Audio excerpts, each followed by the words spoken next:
Replacing an old doorknob is not as hard as it seems. Whether it be for aesthetic or functional reasons, you will not be intimidated by this simple upgrade. You will need a Phillips screwdriver and an interior doorknob set. Start by taking out the screws from the inside handle. You will want to hold the outside knob simultaneously while holding the inside knob to keep them from falling while you are removing the screws. Once the screws are out, you can remove the handles from both sides. Remove the screws from the striker.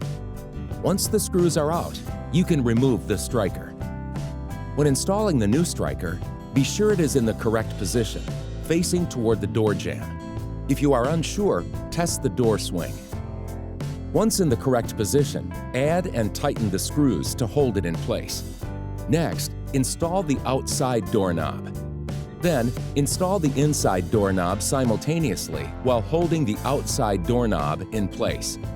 Secure the screws to the inside knob. Do not overly tighten to prevent stripping the screws. Test the new knob for proper function and you're done. If you have any questions about the instructions in this video, please call HomeGuard at 855-331-1900.